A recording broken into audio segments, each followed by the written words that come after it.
A finales del siglo XIX, la tradición esotérica adquiría popularidad en Occidente. Encabezados por H. P. Blavatsky, quien junto con el coronel Henry Steele Olcott fundan la Sociedad Teosófica. Muchas de las enseñanzas fundamentales de la teosofía se encuentran en las cartas transmitidas por dos maestros de sabiduría. Los Mahatmas son maestros de alto rango en la escuela de la vida. Son personas evolucionadas que han alcanzado un conocimiento directo y un dominio sobre las leyes del universo, evolucionando hacia una conciencia de su potencial espiritual y a otros planos del ser. Movidos por la compasión hacia toda la raza humana, los maestros estaban interesados en comunicar su conocimiento al mundo. Muchas de sus enseñanzas de contenido metafísico y filosófico se encuentran en la extraordinaria correspondencia de estas cartas enviadas por los maestros a Alfred P. Sinnett en 1883.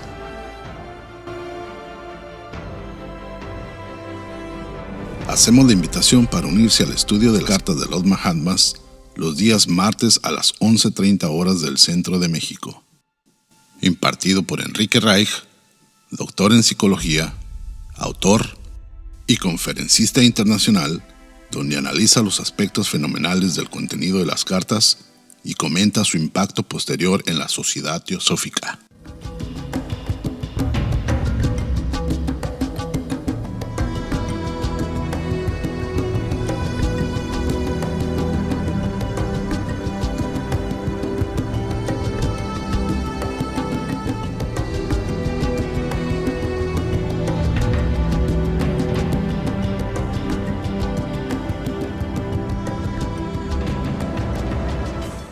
Bueno, chicos, vamos a continuar con nuestro estudio de las cartas.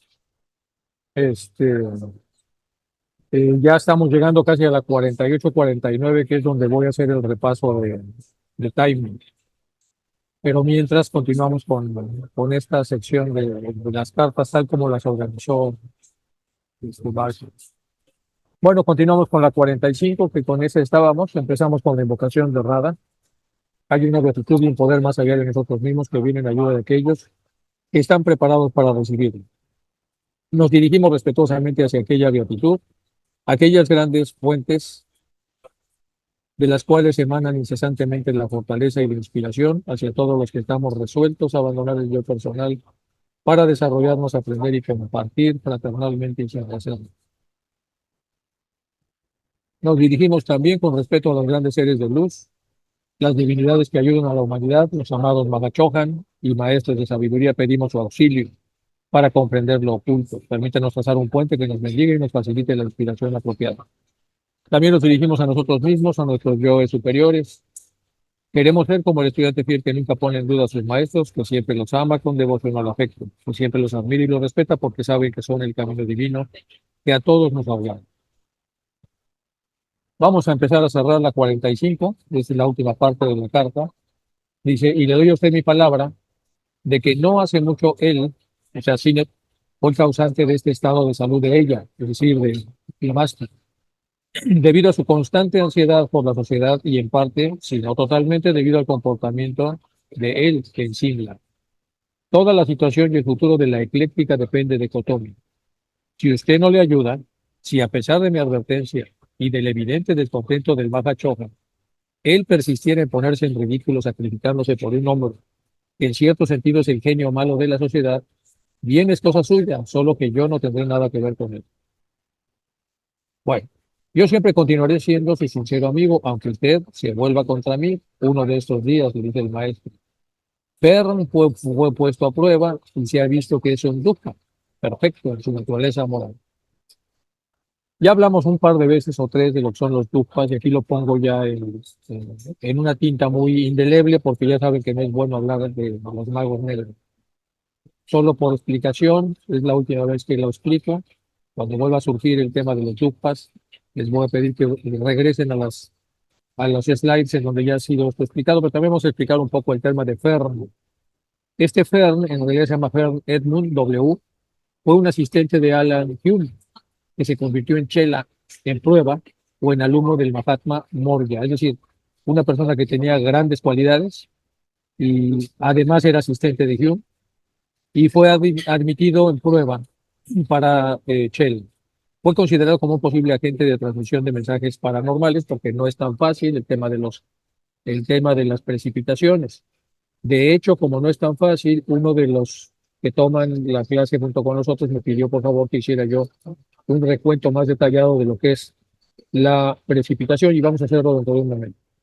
Entonces, este Fern fue considerado como un posible agente de transmisión de mensajes, porque no cualquiera podía hacerlo, incluso entre los chelas, entre los adeptos, no cualquiera puede hacerlo con precisión, tiene lo suyo, debido a sus habilidades psíquicas. Sin embargo, no pasó las pruebas, cosa que irritó a Hume, como saben ustedes, y todo lo que pasó. Bueno, entonces Fern fue puesto a prueba y se ha visto que es un Dugpa, perfecto en su naturaleza moral. Es decir, la naturaleza moral de Fern es casi casi la de un mago negro.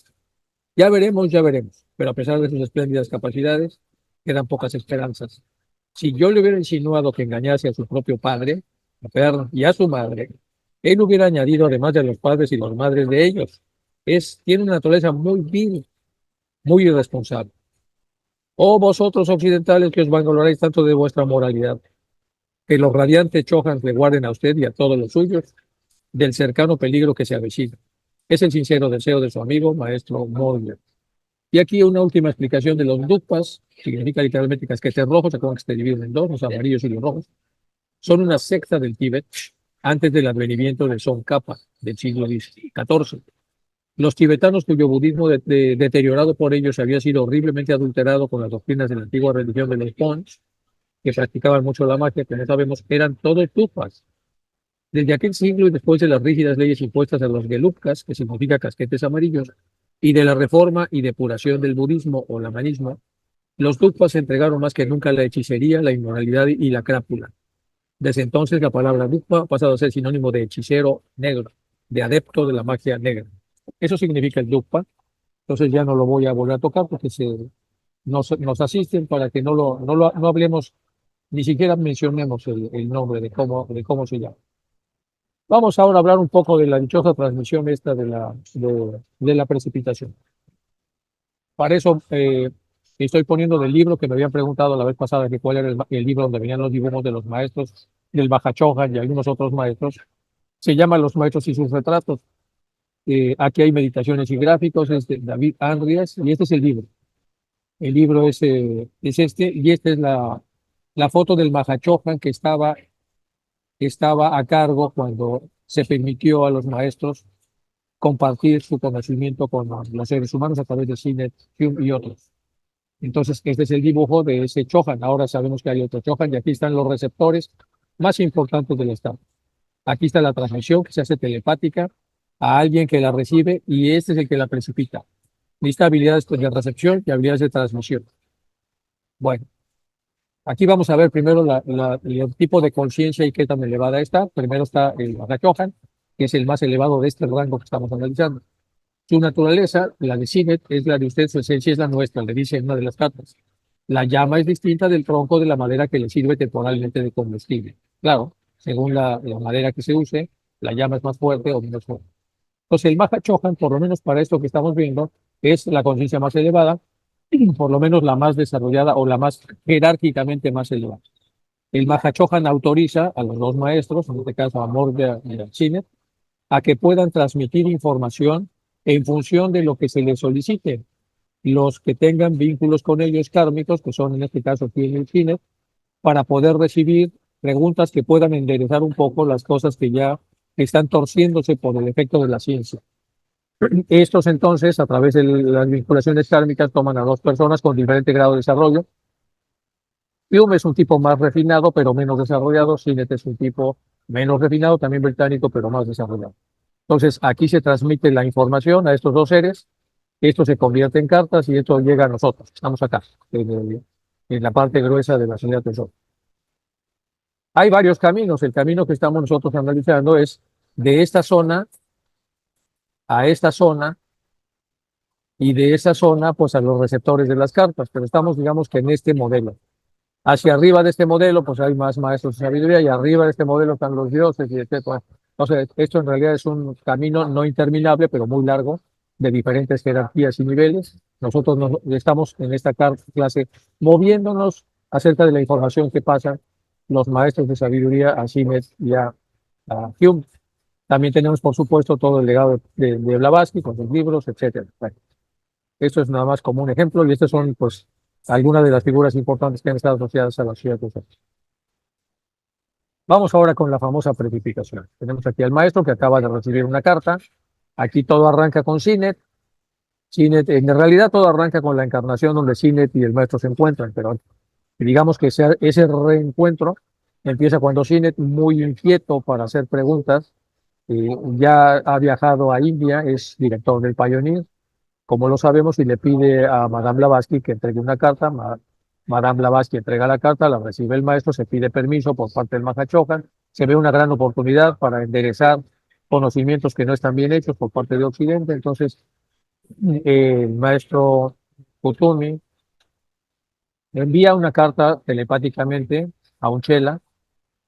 Este es Kotomi y este es el chela. El chela recibe la carta y con estas habilidades tan importantes que sí tenía Fern, pero no tenía el desarrollo para que los maestros pudieran beneficiarse de esto. Entonces, este receptor al mismo tiempo es un transmisor y precipita la carta. Una vez precipitada, llega Blavatsky, Blavatsky se la da otra vez a Sinet y así se cierra el ciclo. Una especie de Euroboro, por eso lo pongo acá. Y ahora vamos a algunas cosas de precipitación y pasamos a lo que sigue. Esto es en relación a la solicitud que hizo uno de los que toman esta clase para que pudiéramos hablar un poco acerca de lo que es la precipitación. Según el Mahatma Kotone, el proceso generalmente implica el envío de una imagen fotográfica de la carta a un chela. Imagen fotográfica, es decir, lo primero que tiene que hacer el maestro es tener una imagen fotográfica de lo que desea transmitir. Y se la envía como tal a un chela o alumno. Luego este último imprimirá las imágenes recibidas en papel normalmente de algodón de la época. Cuando la transmisión o recepción es imperfecta, la carta contendrá errores o distorsiones, quedará como mal, como ocurrió con el incidente de Kittel, cuando la carta dictada se mezcló con imágenes mentales de la memoria del remitente, resultando en una acusación de plagio. Recuerden que ya hablamos también de ese tema, del tema del Kittel. Entonces, como se envió mal la carta y la carta tenía agregados que no eran necesarios, pero porque el transmisor no era suficientemente experto en hacerlo y se le colaron otras frases. El tiempo que lleva escribir físicamente una carta o precipitarla es prácticamente el mismo.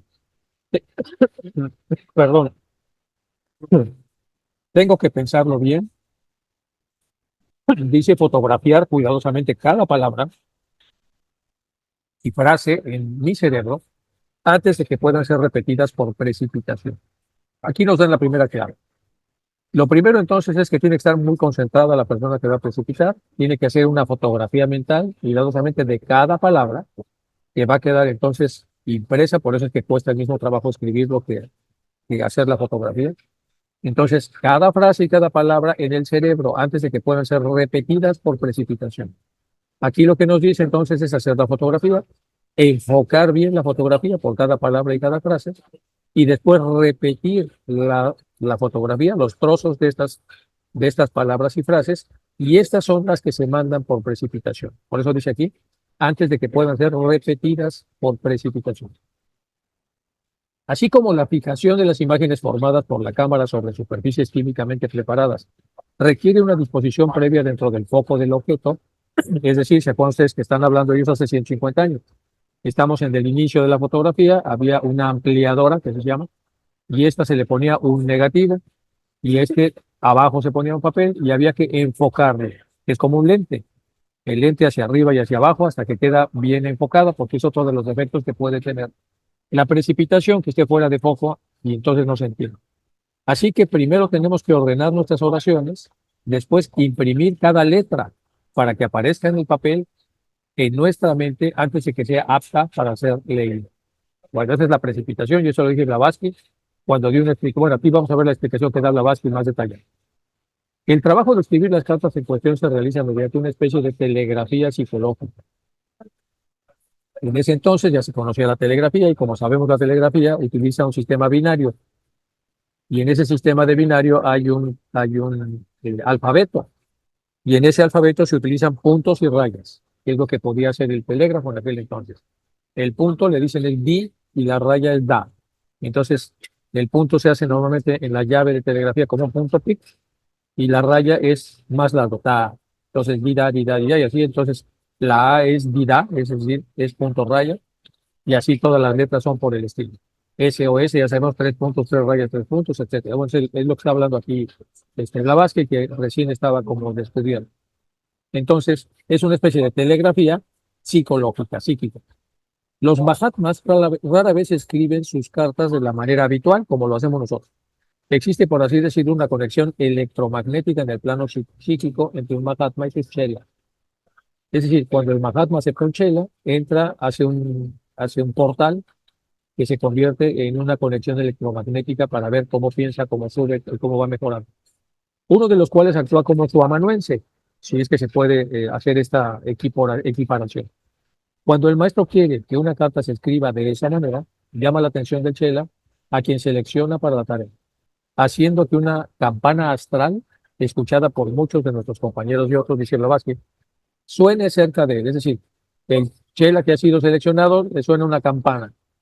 Justo en el momento, como la oficina de telégrafos, el despachador envía señales a la oficina receptor antes de cablear el mensaje. Es decir, ojo, que ahí va un mensaje. Los pensamientos que surgen en la mente del Mahatma son entonces revestidos de palabras, pronunciados mentalmente y forzados a lo largo de corrientes astrales que envía hacia el alumno para incidir en el cerebro de este último. Luego son transportadas por las corrientes nerviosas a las palmas de la mano y a las puntas de los dedos que descansan sobre un trozo de papel preparado magnéticamente. Ojo, después de haber recibido esta imagen electromagnética, son transportados por corrientes nerviosas dentro de un cuerpo a las palmas de las manos y a las puntas de los dedos que descansan sobre un trozo de papel preparado magnéticamente. A medida que las ondas de pensamiento quedan así impresas en el tejido, los materiales son atraídos hacia él desde el océano de Akash, que impregna cada átomo del universo sensual, mediante un proceso oculto que aquí no es apropiado describir, pero quedan marcadas permanentemente. Bueno, pues eso es lo más que encontré del tema. De esto queda muy claro que el éxito de los escritos descritos anteriormente dependen primeramente de estas cosas. Uno, la fuerza y la claridad con la que se impulsan los pensamientos por parte del Mahatma. Dos, la libertad del cerebro receptor frente a la perturbación de cualquier perturbación, es decir, tiene que estar muy bien enfocado. Las letras precipitadas parecen tener la curiosa cualidad de que el texto está compuesto de líneas diagonales, incluidos subrayados, algo que los lápices o crayones no pueden reproducir. Para una discusión detallada sobre este punto, consente, bueno, les metí a hacer el Bigoto y Baborca para ver con más detalle lo que está aquí. Ok, esto es entonces lo que podemos hacer o explicar respecto a lo que me habían solicitado. Con eso terminamos la carta 46 y vamos a empezar entonces con la 47. Bueno, cambiamos entonces de tercio, vamos a la 47. Esta carta fue recibida en Allahabad el 3 de marzo del 82. Respuesta a mi reproche por el trato de Europa a través de Damodar, Mabalacar, ¿se acuerdan? Bien. Diga que soy un ignorante de sus costumbres inglesas. Se le había reclamado al maestro, suponemos, que no tenía los modales. Y yo diré que ustedes lo son de nuestras costumbres tibetanas y partiremos la diferencia y estrecharemos nuestras manos astrales sobre Barnaway y pondremos fin a la discusión. Así arranca la carta. Voy a repetir. Aquí hubo algo que sucedió, un reproche, el trato de cómo se le trató en Europa a Damodar, y entonces al final las quejas de los británicos es que los hindúes no tenían los modales, cómo sentarse, cómo masticar, etc. Entonces, lo que aquí el maestro dice, bien, diga que soy un ignorante de sus costumbres inglesas, es verdad, y yo diré que ustedes lo son de nuestras costumbres tibetanas, por lo tanto estamos a mano. Y partiremos la diferencia y estrecharemos nuestras manos astrales sobre Barnaul y pondremos fin a la discusión. Bueno, ¿qué es eso de Barnaul? Bueno, viene de Varnan. En tibetano, Varnan significa cielo, atmósfera, espacio, corresponde al sánscrito Akasa. En las ediciones impresas de inglés de las cartas de los Mahatmas empieza escrito como Barnaway, pero en realidad es Varnan. Eso dice entonces la Wikitiosofía. Cook se refiere a la revista de Joseph Cook. Bueno, aquí vamos a hablar de Barnaway, está hablando de eso, de la casa, corresponde a la casa. Entonces, para poder entender bien este párrafo, lo que dice el maestro es, diga que soy ignorante de sus costumbres inglesas, yo diré que ustedes son de nuestras costumbres tibetanas. Partamos la diferencia y estrenemos nuestras manos astrales sobre la casa y pondremos fin a la discusión. nuestras manos astrales sobre la casa significa que va a quedar eso ya impreso permanentemente y ponemos, no es nada más un apretón de manos, sino es además un acuerdo que queda impreso en la luz. La vieja dama, por supuesto, estará desesperada, pero ¿a quién le importa? Si no es más desgraciada de lo que ya es. Cook es una bomba de inmundicias, dice el maestro, cuyos émbolos trabajan continuamente y cuanto antes los atornille, mejor para él. La última carta que usted me ha escrito es menos una petición que una protesta. Mi respetado Said, amigo, pues, tu voz es la voz de guerra del Shankar, de mis antepasados Rajput, más bien que la voz arrolladora de un amigo. Y me agrada más así, se lo aseguro. Tiene el genuino sonido de la franqueza sincera. Hablemos pues, porque por aguda que pueda ser su voz, su corazón es cálido. Y usted termina diciendo, independientemente de que usted decida que se haga o no, lo que a mí me parece justo, usted siempre nuestro devotamente, etcétera. Bueno, entonces quiere decir que él reconoce que a pesar de que Sinner pueda no estar de acuerdo con lo que se dice, él devotamente acepta la autoridad que el maestro tiene. Pero vamos a hablar de este Cook del que se habla tan feo, dice es una bomba de inmundicias. Bueno, Cook se refiere al reverendo Joseph Cook, un predicador de Boston que visitaba la India y denunció a la sociedad teosófica y al espiritismo y habló pestes y recontrapestes. De ese Cook está hablando aquí el maestro. Y por eso dice que Cook es una bomba de inmundicias cuyos símbolos trabajan continuamente y cuanto antes los atornille, mejor para él. Bueno, pues no es lo mismo entonces que una persona con cierto grado de credibilidad le eche pestes a la sociedad a que lo haga cualquier otra persona. Y Cook entonces era un reverendo predicador de Boston, tenía cierto prestigio y por lo tanto hizo daño a través de las críticas que hizo a la sociedad. Bueno, ¿por qué hacen esto los maestros? Esa es la otra pregunta importante que se hace a este respecto. ¿Por qué el tema este de las cartas? ¿Por qué funcionan como funcionan? ¿Por qué se hace lo que hace? Bueno, vamos a hablar de deseable expansión del conocimiento teosófico. Esto también aparece en las cartas. Y los maestros dicen, Europa es un lugar muy grande, pero el mundo es más. El sol de la teosofía debe brillar no nada más para los europeos, debe brillar para todo, no solo para una parte. Sin embargo, hay más en este movimiento de lo que usted haya sospechado hasta ahora. Y la obra de la sociedad teosófica está vinculada con trabajos similares que se están llevando a cabo calladamente en todas las partes del mundo. Incluso existe eh, un departamento de la sociedad teosófica dirigido por un hermano griego, acerca de la cual nadie de la sociedad tiene la menor sospecha, excepto la vieja dama, es decir, la Baxi y Olcos. E incluso él solo sabe que este departamento está progresando, de vez en cuando ejecuta una orden que yo le envío relacionada con él mismo. El ciclo del que le hablo está relacionado con todo este gran movimiento. ¿Qué está diciendo aquí los maestros? Que no nada más se están comunicando a través de cartas con Sinek y con Hume y con los otros a los que les enviaron cartas, sino que también tienen distribuidos en todo el mundo. eh, Hay una serie de trabajos similares que se llevan a cabo calladamente en todas las partes del mundo. Por lo tanto, entonces, no nada más es esto, pero esta es, digamos, la parte que nos corresponde a nosotros aprender, porque no tenemos acceso a todas las otras partes que los maestros trabajan para que el mundo pueda tener entonces el conocimiento verdadero. Bueno, recursos humanos filosóficos, se busca talento, vamos a ver. No hay que temer que en Europa se ha dejado de lado nunca. No hay que temer que Europa sea dejada de lado nunca, dice el maestro. Pero tal vez usted ni siquiera pueda adivinar cómo se distinguirá ahí esta luz. Pida a su seráfico KH que le permita obtener detalles de esto. Usted habla de Massey y de Crookes. ¿No recuerda que Massey se le ofreció hace 4 años la oportunidad de dirigir el movimiento en Inglaterra y él lo rehusó? En su lugar se puso a Wilde, ese viejo y repulsivo impostor del Sinaí judío, quien con su vehemente cristianismo y su fanática estupidez nos excluyó por completo del movimiento. Nuestro Chohan nos prohibió totalmente por tomar parte de él. Massey no tiene que dar las gracias más que a sí mismo por ello, y puede usted decírselo así. Vamos a reconstruir aquí en toda esta serie de cartas en donde se está hablando de las enormes complejidades que hubo técnicas para que los maestros pudieran tener acceso a estos, a Hume y a Sinet, y ellos a su vez pudieran repartir este conocimiento para permitir un flujo permanente y que los flujos de conocimientos caminaran de una manera apropiada y en vez de estarse como atorando y atorando con todas estas cosas que sucedían. Bueno, de aquí desprendemos que Sidney defiende a Massey y a Crux para pedir otra oportunidad con los maestros o lo que sea, y de ahí puede venir esta respuesta. Usted habla de Massey y Crux. ¿Qué nos recuerda que a Massey se le ofreció hace 4 años la oportunidad de dirigir un movimiento en Inglaterra y no realizó?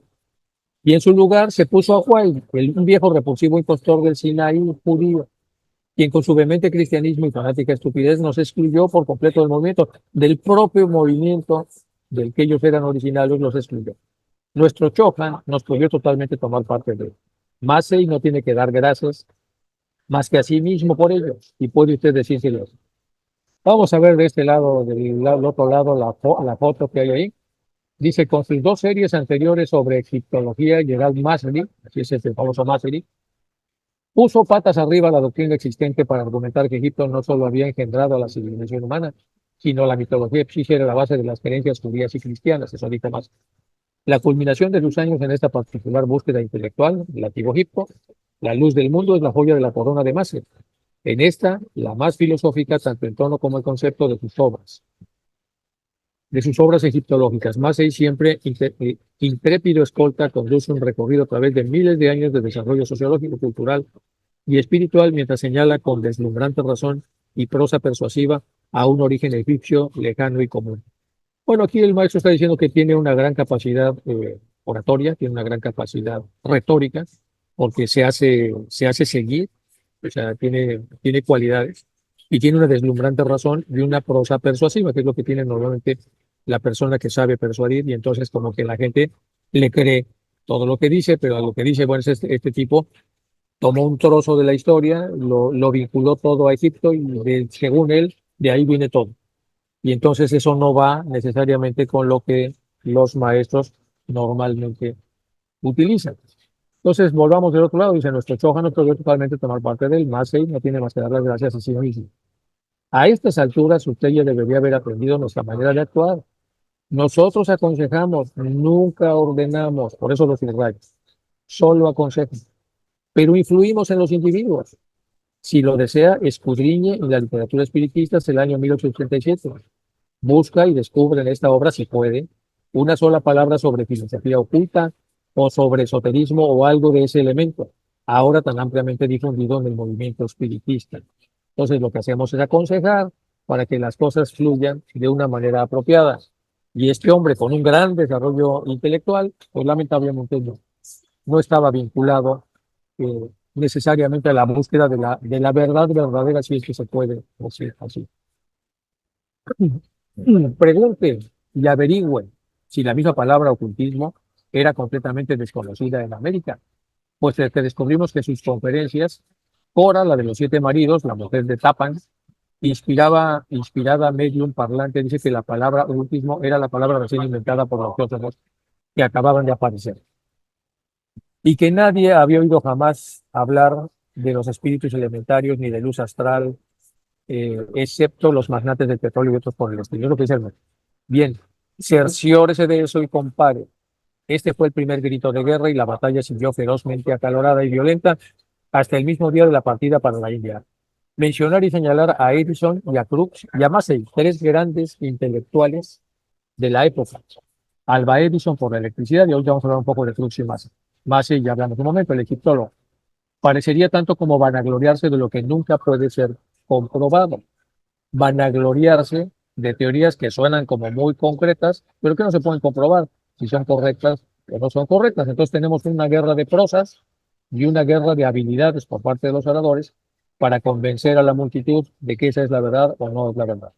¿Y acaso Crookes no ha acercado a la ciencia a lo que nosotros hicimos con su descubrimiento de la materia radiante, que es el descubrimiento de Crookes? ¿Qué fue sino la investigación oculta lo que primero le condujo hasta esto? Es decir, Crookes bebió de teosofía y gracias a eso descubrió lo que descubrió, la materia radiante. Y después de descubrirla, mira para otro lado, deja atrás al ocultismo y se pone la medalla como si hubiera sido su intuición o su propia naturaleza la que hizo la creación de este descubrimiento. Usted conoce a KH y me conoce a mí. ¿Sabe usted algo de todas las fraternidades y sus ramificaciones? Le pregunta entonces. Bueno, vamos a ver del otro lado.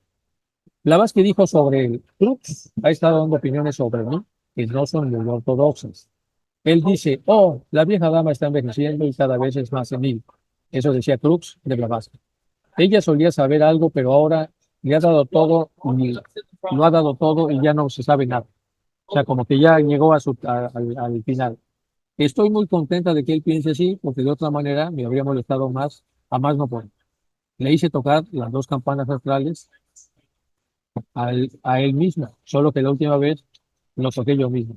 Él tenía la mano en el vaso que estaba ahí, produjeron dos campanadas astrales nítidas, y por lo tanto sabe que también puede hacer, pero quería que yo le diera la clave, y esto es lo que le dije. Si se comporta usted como debe ser, le daré la clave. Pero él no se comportó y por lo tanto no consiguió que yo le diera la clave. Y por eso se le hizo creer que yo era un pobre medium. Entonces, en el momento que se le hizo creer que Blavatsky era un pobre medium, automáticamente él respondió diciendo esas cosas. Voy a repetir rápido. Las dos cosas que dijo, de las muchas que dijo, la vieja dama está envejeciendo y es cada vez más senil. O sea, no hay que hacer de caso. Ella solía saber algo, pero ahora lo ha dado todo y ya no sabe nada. Y estoy muy contento de que piense así. Le hice tocar las dos campanas astrales a él mismo. Solo la última vez le toqué yo mismo. Él tenía la mano en el vaso que estaba ahí y produjeron dos campanadas astrales nítidas. Y por lo tanto, él sabe esto. Déjenme ver aquí. Él sabe esto, que él también puede hacer. O sea, tocar las campanas astrales, pero quería que yo le diera la clave de cómo se hace. Y le dije, si se comporta a la altura, lo haré, pero no se comporta. El maestro Cache escribió respecto a Crux, así que el gran señor Crux ha puesto un pie a través del umbral para leer las publicaciones de la sociedad. Crux ya vimos que está de tela de este lado, ya hablamos quién es el famoso de la materia radiante.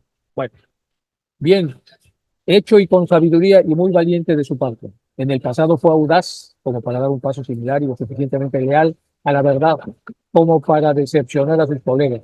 Ojo, en el pasado este Crux fue audaz como para dar un paso similar, un paso valiente hacia la sabiduría, y lo suficientemente leal a la sabiduría, a la verdad, como para decepcionar a sus colegas que andan errados, haciendo públicos los hechos.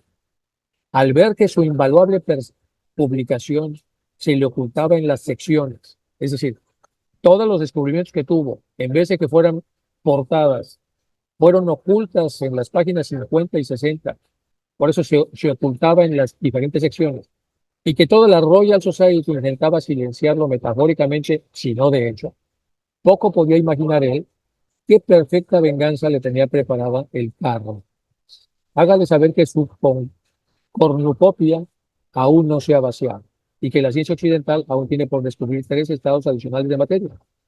Pero él no debe esperar a que nosotros nos convencemos hasta un nivel estereoscópico como lo hizo Zuccati, porque nosotros los hombres estamos sujetos a las leyes de afinidad molecular y atracción polar con las cuales ese dulce simulacro no se vio obstaculizado. No tenemos favoritos ni quebrantamos las reglas. Si el señor Cruz desea penetrar en los arcanos, más allá de los pasillos que ya habían excavado las herramientas de la ciencia moderna, que lo intente. Él intentó y halló radiómetro, intentó otra vez y halló la materia radiante. Quizá intente de nuevo y halle el Kama-Rupa de la materia, su quinto estado. Entonces, hizo dos intentos y ahora lo invitan a que haga un tercer intento. Entonces, excavó las herramientas de la ciencia moderna. Él intentó y halló el radiómetro primero, intentó otra vez y halló la materia radiante, que es como su gran descubrimiento. Y después dice que lo intente más y hallará el Kama-Rupa de la materia, su quinto estado. Pero para hallar su manas tendrá que comprometerse con más fuerza al secretismo de lo que parece estar dispuesto. Usted conoce nuestro lema y que la aplicación práctica de este se ha borrado la palabra imposible del vocabulario cursista. Si él no se cansa de intentarlo, quizá descubra el más noble de todos los hechos, su verdadero yo superior. Pero tendrá que penetrar muchos estratos antes de llegar a este. Y para empezar, que se libere del maya que cualquier hombre viviente puede presentar reclamos a los adeptos. Quizá pueda crear atracciones irresistibles y captar la atención, pero estas no deberán ser espirituales, no mentales o intelectuales. Es lo que dice el maestro Cache, es una obra de arte esto, me encanta, es muy bonita la descripción que hace de un buscador, un científico que pertenecía a la Royal Society y que una vez que empieza a hablar de la verdad verdadera, lo mandan a las acciones, lo quitan de los titulares a pesar de que ya tiene la verdad. Entonces, trabajando sobre los procesos ocultistas, hace dos grandes descubrimientos y se atora. Y se atora porque al final él resiente los golpes que le dan en el yo inferior y como el yo inferior es fuerte y está asociado a todos los privilegios de la Royal Society, entonces entra un poco en duda. Eso es lo que el maestro dice acerca de Crux. Este es el famoso Crux. Entonces, y ahora nosotros podemos entender por qué se habla de Crux de esta manera. Eh, Dice Crux, no recuerda qué más se le ofreció, ya nos lo había dicho, y luego estábamos hablando de Crux y nos falta entonces otra, la otra del siete marido de la mujer de Clapham, la luz astral, y aquí está Crux y más, ¿y acaso Crux no ha aceptado la ciencia de lo que nosotros decimos con su descubrimiento de la materia radiante? ¿Quién fue sino la investigación oculta lo que primero condujo hasta esto? Usted conoce a KH y me conoce a mí. Sabe algo de toda la fraternidad. Bueno, terminamos este slide. Acusaciones injustas y virtud de confidencialidad. Bueno, estamos hablando hasta acá de un montón de cosas importantes. Los maestros dicen que para que la persona se le pueda seguir ayudando ocultistamente necesita tener un código a través del cual se separe lo más que pueda de su yo inferior para dejar de hacer del conocimiento una moneda a través de la cual pueda sobresalir o destacar o presumir o lo que fuera. Y entonces, cuando uno de estos grandes autores habla de la verdad y lo mandan a la página 80 de los grandes tratados de la Royal Society, debe tener suficiente madurez para entender que, aunque esté en esa zona, a alguno o a algunos podrá influir el conocimiento de la verdad. Al final de cuentas, la verdad queda tejida en la luz astral. Sin embargo, si es mucho el castigo que le están propinando, entonces él puede echar marcha atrás y entrar en esta especie como de crisis. Por lo tanto, entonces, las acusaciones que se hacen, por supuesto, son acusaciones injustas y tienen la intención de detener el avance natural de la búsqueda de la verdad. Bueno, a la vieja dama se le acusa de falsedad y de inexactitud en sus explicaciones. Y con esos dos epítetos, pues la gente que la lee ya entra un poco mosqueada. ¿Quién sabe si está bien? E incluso se empieza a utilizar como si fuera una realidad. Es que la mujer es falsa y es que es inexacta. Bueno, estas acusaciones que se hacen habla más. No hagan preguntas entonces y no les contestarán, no se les contestarán mentiras. Si ustedes creen que son mentiras lo que se contesta, pues ya dejen de preguntar. Ustedes arrancaron esto. A ella le está prohibido decir lo que sabe. Usted puede cortarla en pedazos y no hablará. O sea que ella tiene clarísimo, clarísimo el tema de la virtud de la confidencialidad. La pueden cortar en pedazos y no hablarán. Más aún, se le ordena, en caso de necesidad, que despiste a la gente. Es decir, que dé una señal que vaya en otro sentido, porque no puede hablar de lo que debe hablar. Y si ella fuera embustera por naturaleza, en ese momento podría estar más feliz y podría haber triunfado en su época desde hace mucho tiempo. Pero ahí es precisamente donde aprieta el zapato, mi querido amigo Shaib. Ella es demasiado sincera, demasiado franca, demasiado incapaz de disimulo y ahora se le crucifica diariamente por ello. ¿Qué está diciendo acá? Pues que no sabe mentir, Blavatsky. Blavatsky es tan franca, tan sincera y tan incapaz de disimulo, que esa es la parte importante, que cuando se le pide que despiste a la gente, pues inmediatamente es pescada con una especie de falsedad o contradicción. Y entonces de la totalidad de perlas que ponen las manos de los buscadores, hay por ahí dos o tres productos malos necesarios, es lo que está haciendo el maestro, para despistar, para que la dejen de fastidiar, obligándola a que hable de cosas que no está autorizada a hablar. Y entonces al encontrarlas, pues la acusan de falsa y de que es inexacta en las explicaciones. Esto es como para poder entender con mayor profundidad por qué se hacen las cosas que se hacen. Y eso es muy importante.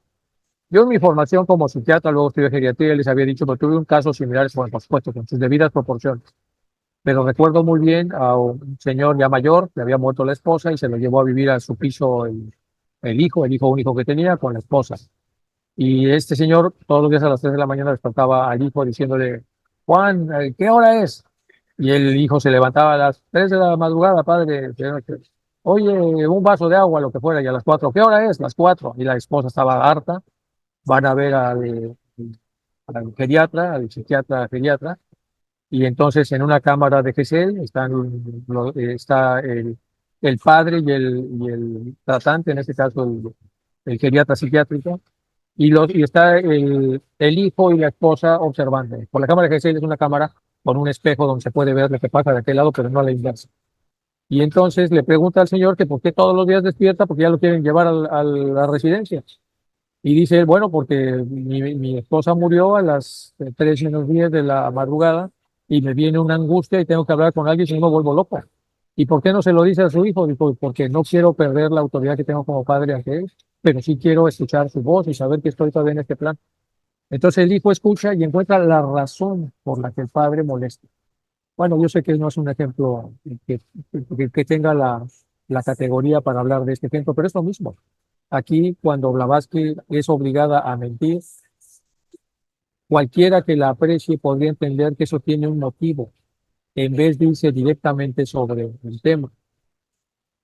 Porque, por supuesto, la esposa de este chico dijo, entonces tu padre está mintiendo. Pues sí está mintiendo, pero no es lo más relevante. Lo más relevante es que necesita respirar y sentirse vivo a esa hora de la madrugada. Y el hijo puede darle ese regalo o puede no darle el regalo. Y yo creo que un poco de similaridad puede tener ese caso con esto. Continuamos. Trate de no impacientarse, respetable señor. El mundo no se hizo en un día, ni la cola del Jack se desarrolló en un año. Que la evolución siga su curso de un modo natural, no sea que la desviemos y produzcamos monstruos, presumiendo que la guiamos. Massey habla de venir a la India, es cierto, el Massey del que hablamos. Y si después de venir aquí y de hacer lo que es debido, empleando el tiempo necesario para un adiestramiento disciplinario, se le enviase de regreso con un mensaje, pregunta el maestro. Bueno, ahora, aquí hablamos de que la palabra ocultismo empezó a trabajarse en Gran Bretaña, en plena época victoriana, y se la robaron a Blavatsky. Y al rato ya todo el mundo hablaba ¿se acuerdan? Lo acabamos de hablar aquí que descubran si en América se sabía o no se sabía de lo que era el ocultismo, etcétera. Ya lo hablamos en la parte anterior. Ya vamos a ver desde el lado. Ocultismo es una palabra que deriva del latín, significa oculto y secreto, y se refiere al estudio de una realidad física y espiritual más profunda que se extiende más allá del ámbito de los sentidos físicos.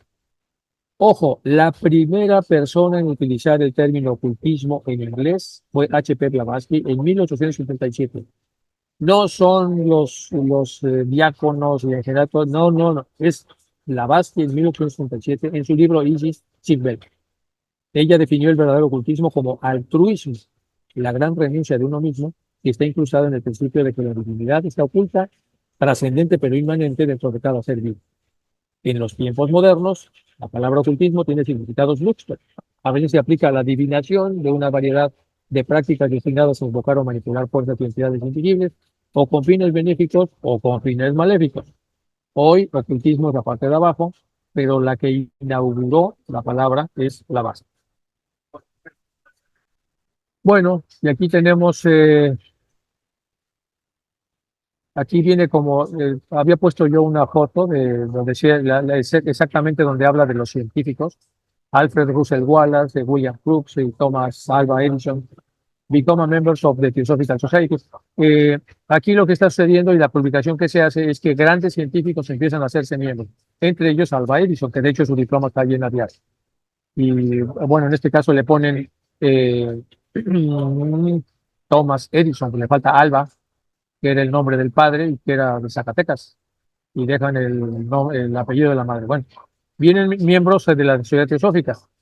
El Tennyson le hizo un poema a Madame Blavatsky. Bueno, continuamos con esto. Y si Crookes, estamos hablando de estos científicos que están aquí reportados en el campo, Edison y otros, tienen otras cosas que descubrir, son grandes descubridores. Y si pues digo, espere, ¿quién sabe cuál puede ser la situación en noviembre? Ya fueron atraídos a la Sociedad Teosófica, se han despachado cosas de ellas y no lo están haciendo muy bien. Usted podrá pensar que esto es para justificar que llevamos a cabo nuestra amenaza de cerrar la puerta, mientras que nosotros podría parecernos muy diferente. Hagamos todos lo mejor que podamos, a ver si funciona. Existen ciclos, mi querido amigo, de 7, de 11, 21, 77, 107, 700, 11.000 y 21.000, etcétera. Tantos ciclos formarán uno mayor y así sucesivamente. Espere su oportunidad. El libro de registro está bien guardado. O sea, hay que esperar los ciclos. Solo que tenga mucho cuidado. Otra vez, los malos y los buenos, los aspectos amarillos, no están luchando solamente en el Tíbet. Luchan por todos lados. Observe su odiosa labor en Inglaterra entre los espiritistas y los videntes. O sea, el mal y el bien está en todas partes. Escuche a su conocido Wallace predicando con un verdadero hierofante de la mano izquierda, o sea, del mal. El casamiento del alma con el espíritu y trastornando la verdadera definición, tratando de demostrar que todo hierofante prácticamente debe estar al menos espiritualmente casado. Si por alguna razón no puede estarlo físicamente, pues de lo contrario existe un gran peligro de adulteración de Dios y del diablo. Lo que le digo de los chamans ya están ahí y su perniciosa obra se interpone en todas las partes de nuestro camino. No considere esto como una metáfora. No es metáfora, es real. Entonces, puede serle demostrado algún día. Vamos a hablar del Wallace del que están hablando acá, que es un verdadero hierofante de la mano izquierda, un invocador de la maldad. Un naturalista, geógrafo, antropólogo, biólogo inglés famoso por haber formulado simultáneamente junto con Darwin la teoría sobre el origen de las especies por selección natural. Entonces, fue muy famoso porque fue casi simultáneo con Darwin sobre el origen de las especies. Wallace participó activamente en asuntos sociales, en apoyo a los derechos de los trabajadores y admiró la novela utópica de Edward Bellamy, Mirando hacia atrás, que también trajo muchos triunfos. Estaba interesado en el espiritismo y en fenómenos psíquicos. En 1875, 2 años antes de Sin Velos, publicó sobre los milagros y el espiritismo moderno, tercera edición revisada, en el que daba razones experimentales de sus creencias. Publicó sobre los milagros y el espiritismo. Se había unido en la Sociedad Teosófica en 1876, poco después de su fundación, cuando H.P. Blavatsky envió Sin Velo a Wallace en el momento de su publicación. Él respondió el 1 de enero de 1878 lo siguiente: estimada señora, le agradezco mucho el hermoso regalo de sus 2 magníficos volúmenes. Hasta ahora solo he tenido tiempo de leer algún capítulo aquí y allá. Me asombra la enorme erudición que despliegan en ellos y el gran interés de los temas que tratan. Además, su dominio de todos los refinamientos de nuestro idioma es tal que no debe temer a la crítica a ese respecto. Bueno, vean nomás lo que dice. Su libro abrirá a muchos espiritistas, todo el mundo de nuevas ideas, y no puede dejar de ser de gran valor a la investigación que ahora se lleva a cabo con tanto fervor. Bueno, y ahora vamos a hablar de los shamars. Dice, le digo que los shamars ya están ahí. ¿Quiénes son los shamars? Bueno, en Oriente se les conoce como los hermanos de la sombra, hombres vivientes poseídos por elemental terrestre, a veces usamos, pero siempre a la larga víctimas de estos terribles seres. Como puede verse, Markham agrupó a todos aquellos que no seguían el nuevo orden de Son Capa, el reformador, los de Lupas, como la vieja secta, llamándolos Shamarans o Tukpas. Entonces, cuando habla el maestro aquí de Shamar, está hablando de lo mismo. Me lo pongo otra vez en tinta indeleble porque ya le habíamos dicho que no es importante poner esto en una tinta bastante legible. Continuamos. Es completamente inútil seguir hablando de las excentricidades de Olcott y la inferioridad de América sobre Inglaterra. Es inútil seguir hablando de usted. Si es excéntrico Olcott y si América es inferior a Inglaterra. Todo lo que es real, según su punto de vista, lo aceptamos y ya lo sabíamos de hace tiempo. Pero usted no sabe cuánto de eso es simple prejuicio superficial que se expresa en sus ojos, igual que la imagen de una débil semilla se refleja en las aguas profundas. Tenga cuidado, no sea que algún día hagamos caso de usted y de su pensamiento y le pongamos en lugar de Olcott, después de traerlo a él hasta nosotros, como viene ansiando desde hace varios años. El martirio es agradable para contemplarlo y criticarlo, pero es más duro de soportar. O sea, una cosa es criticar al mártir y otra es ser el mártir. Nunca hubo una mujer más injustamente denigrada que HPB. Vean las insultantes difamaciones, cartas que le enviaron desde Inglaterra para publicarlas contra ella, contra nosotros y contra la sociedad. Puede que usted las encuentre tal vez indignas, pero las respuestas a los corresponsales en el suplemento están escritas por mí mismo. Así pues, no la culpe a ella. Siento curiosidad por conocer su franca opinión sobre ellas. Posiblemente usted pueda pensar que ella podría haberlo hecho mejor. Atentamente, maestro Morgan. Vamos a hablar un poco de esto que está aquí hablando el maestro, que es importante. Todo esto está pasando en la época victoriana y Gran Bretaña era pues, como el ombligo del mundo. La época victoriana fue un periodo de grandes cambios sociales, económicos y culturales del Reino Unido. Bueno, en el país experimentó una expansión industrial, un aumento demográfico, una consolidación imperial y una transformación política. Uno de los aspectos más relevantes de esta época fue el papel de la monarquía, que se convirtió en un símbolo de estabilidad, progreso y moralidad por las decisiones que tomaba. Ahora la cultura británica, que tanto se quejan ellos de que los hindúes no la siguen, escenas situados a la hora del té, como para entender qué es lo que ellos esperan de lo que es una persona educada. Y entonces extraje esto de la época victoriana. Un salón, terraza, cuyo desarrollo de apariencia incruenta y exquisita permite incluir, sin embargo, un fuerte conflicto. Los personajes que aparecen están sujetos a un estricto y complicadísimo código de conducta, que es lo que ellos demandan, en el que hay que medir cada gesto y cada palabra so pena de ostracismo. Ostracismo es la técnica de cerrarnos hacia lo que consideramos indigno o inapropiado. Y viene de la palabra ostra. El ostracismo era un castigo que se ofrecía durante la época griega a las personas que cometían pecados muy fuertes. Y entonces se les retiraba el habla. O lo que es peor, de murmullos y miradas de reprobación, sin ostracismo, pues críticas.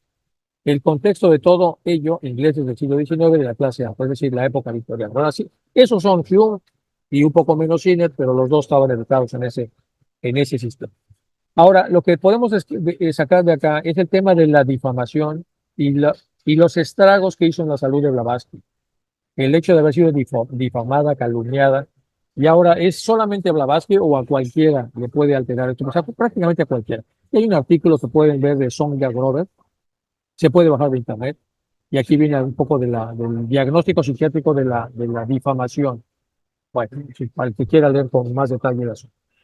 Y un ejemplo, la difamación y sus consecuencias. Bueno, sobre la crítica a la teoría geocentrista. Como sabemos, cuando la Iglesia Católica empezó a formarse, empezó a tomar pues, de las antiguas tradiciones mucho hasta ser un canon respetable. La parte del origen de todo la tomó de Aristóteles, como se sabe, y la teoría de Aristóteles era geocentrista, es decir, que el planeta Tierra era el centro de todo. Bueno, nunca hubo una expresión de esa naturaleza en el Antiguo Testamento. Lo más cercano, dicen los eruditos, es la expresión de Josué, expresando que ordenó detenerse al sol y a la luna. El sol detente en Gabaón y tú, luna, en el valle de Ajalón. Viene en Josué 10, 12, 13. Pero esto no significa que la Tierra sea el centro. Entonces, la mayor parte de las citas que utilizaron los padres de la Iglesia y en general los que estaban formando el canon para demostrar la teoría geocentrista no estaba muy bien realizada. Bueno, ahora vamos un poco donde dice contra la difamación, en la parte de abajo del lado izquierdo, dice en el camino de Giordano, se cruzó en 1592 un noble veneciano, Giovanni Mocenigo.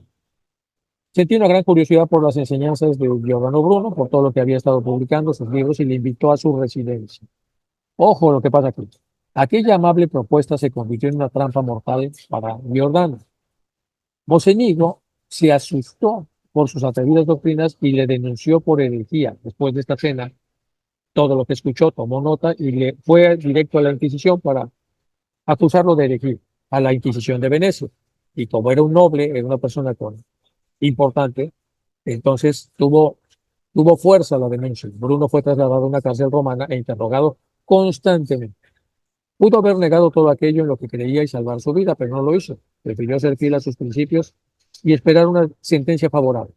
Después de pasar 8 años encarcelado, el Papa Clemente VIII le condenó a perecer en la hoguera. El 17 de febrero de 1600, antes de morir, sin embargo, tuvo tiempo de desafiar al tribunal inquisidor. Tal vez dictáis contra mí una sentencia con mayor temor del que tengo yo de recibirla. Bueno, es una frase célebre de Giordano, que hay una de las fotos de él, es ese, bueno, de los retratos. Bueno, cuando Giordano llegó al lugar de la ejecución, llevaba una lengua cerrada, una prensa de madera para que no pudiese hablar, no lo dejaban ir. Le despojaron de sus ropas, lo desnudaron, lo ataron en un palo. Si el acusado se retractaba en el último momento, lo más habitual de selección, por la cual se quemaba su puerta. Sin embargo, en su caso, Giordano Bruno, tras la condena de 8 años que sufrió, se le quemó vivo en el campo de las flores de Roma. Bueno, antes de ser quemado en la hoguera, el monje católico ofreció un crucifijo para tenerizar. Y luego, Y aquí viene todo el proceso que luego se hizo también contra Galileo Galilei. Bueno, pero vamos a concentrarnos en lo importante de acá. ¿Hasta dónde una difamación de una calumnia puede ser perjudicial? Pues en la época de Giordano, 8 años de cárcel y quemado vivo y desnudo. En la época de Blavatsky, pues un problema, o sea, que alguien afirme de uno mismo cosas que no son ciertas de uno mismo, eso es una calumnia y es lo que están los maestros tratando de enseñarle a todos, que han hecho pedazos a Blavatsky con las calumnias. Bueno, y este es el famoso grabado romano del bronce de Ettore Ferrari, de lo que fue el juicio de Giordano Bruno, así que Giordano Bruno, los soldados de la época, etcétera, bueno, 1600. Vamos ahora a la carta 48. Ya se nos está acabando el tiempo de la clase, pero vamos a arrancar un poco esta carta.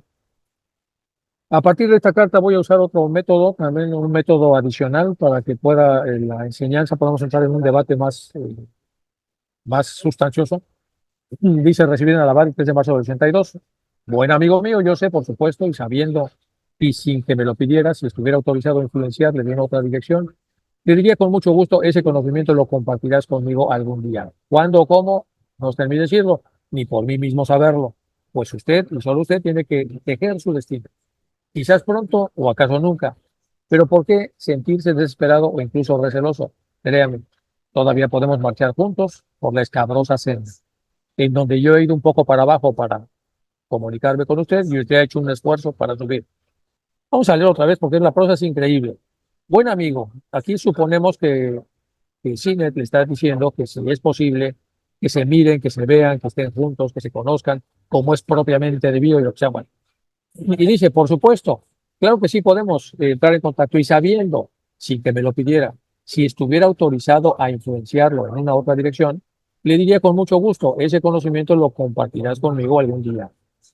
¿Cuándo, cómo? No está en mí decirlo, ni por mí mismo saberlo. Pues solo usted tiene que tejer su destino. Si usted le echa ganas y asciende, quizás se dé esta situación. Quizá pronto, acaso nunca, pero ¿por qué sentirse desesperado o incluso receloso? Créame, todavía podemos marchar juntos por esta escabrosa senda. Aún podemos encontrarnos y si de alguna manera eso sucede, ha de ser paralelamente y sobre aquellas rocas inquebrantables con las que nuestras reglas ocultas nos rodean. Nunca fuera de ellas, por muy amargamente que nos lamentemos. No, nunca podremos conseguir nuestra jornada más allá, si no es la de la mano, a lo largo de este elevado sendero rodeado por la multitud que circula y en los que los espiritistas y místicos, profetas y videntes se codean entre sí hoy en día. Sí, en verdad, la abigarrada multitud de candidatos que quieren estar cerca de nosotros puede gritar durante una eternidad venidera pidiendo que el sésamo, la puerta, se abra. Nunca se abrirá en tanto que ellos se mantengan al margen de las reglas que por usted son conocidas. Vamos a convertir esto en diálogo para entender un poco más. Suponemos lo de rojo no es real, es lo que la posible pregunta a la que va a seguir a la respuesta del maestro. Sinet, maestro, ¿podremos encontrarnos algún día? Maestro, aún podemos encontrarnos y sí, de alguna manera esto sucede, ha de ser paralelamente y sobre aquellas rocas inquebrantables con las que nuestras reglas ocultas nos rodean.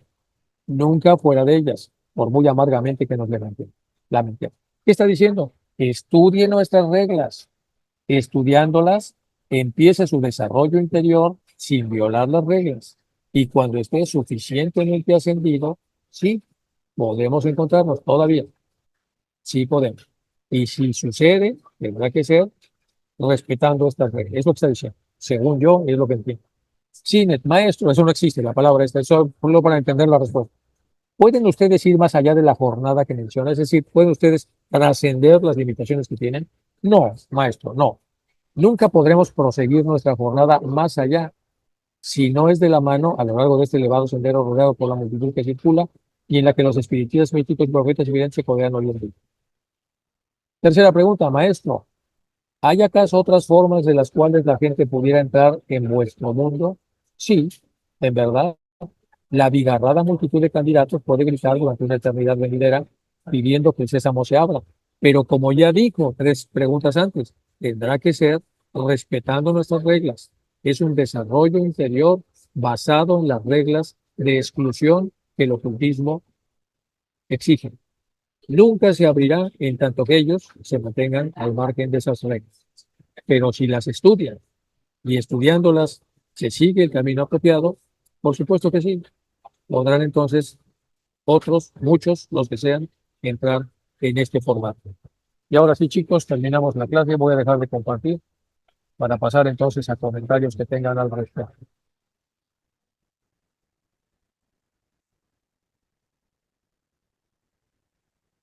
Bueno, pues hay preguntas. Luz Marina, Luz Marina. Enrique, sí, gracias. Entonces, considerando, a mí me impresionó mucho la parte en donde los maestros en las cartas dicen, no solamente en Europa se están dando las enseñanzas teosóficas y estas son todas a nivel mundial y estas son públicas, pero en otros sectores se está haciendo de manera, digamos, silenciosa. Eh, Quiere decir que en ese tiempo, en esa época, era necesario, como HPB escribe en la doctrina secreta, que la doctrina secreta no era para ese tiempo, sino para el siglo XXI, creo que lo dice así. Sí, se están refiriendo a lo mismo, ¿verdad? Yo creo que sí, mira, lo que yo he preguntado a ese respecto es que cuando una mentira se escribe en la luz astral, necesita rápidamente que una verdad la acompañe, para que siempre tengamos la opción nosotros de descartar.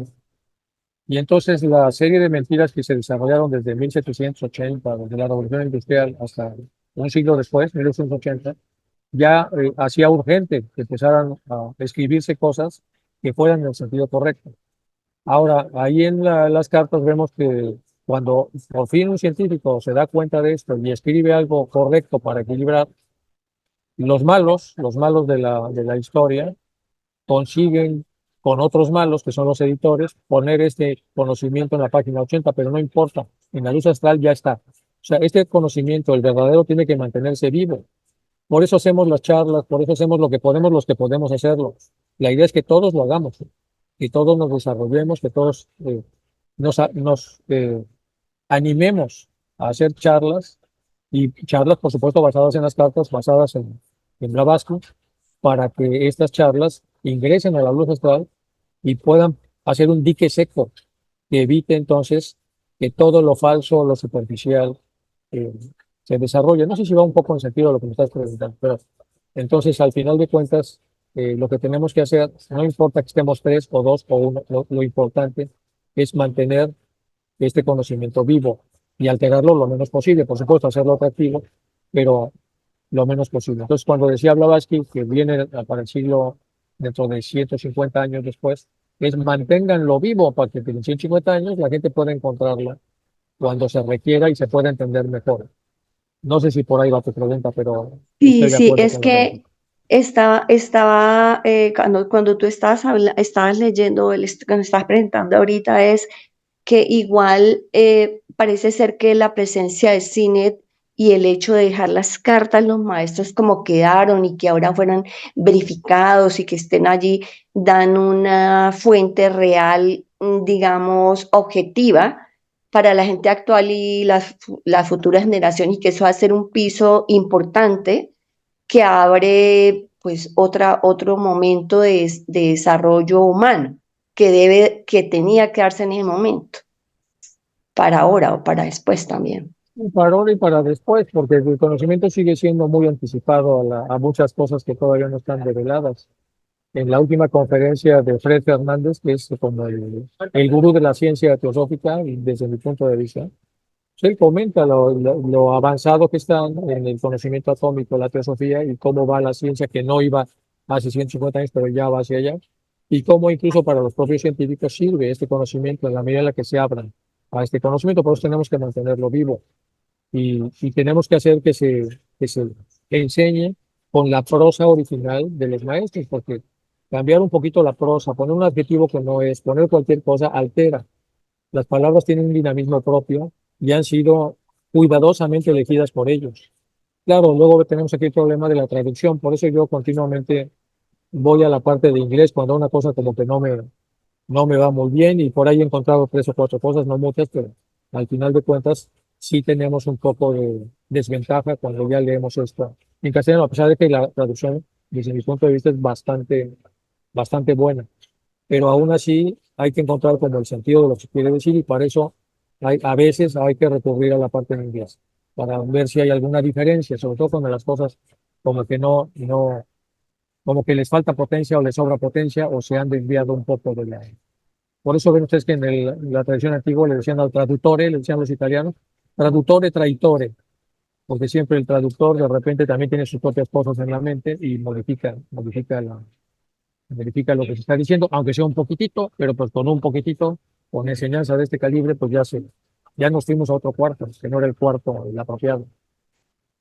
Bueno, pues muy bien, Luis Marina. Gracias. Uy, Gracias, Enrique. Oye, por ahí comentaste del libro de los maestros. ¿Sí se puede conseguir ese libro?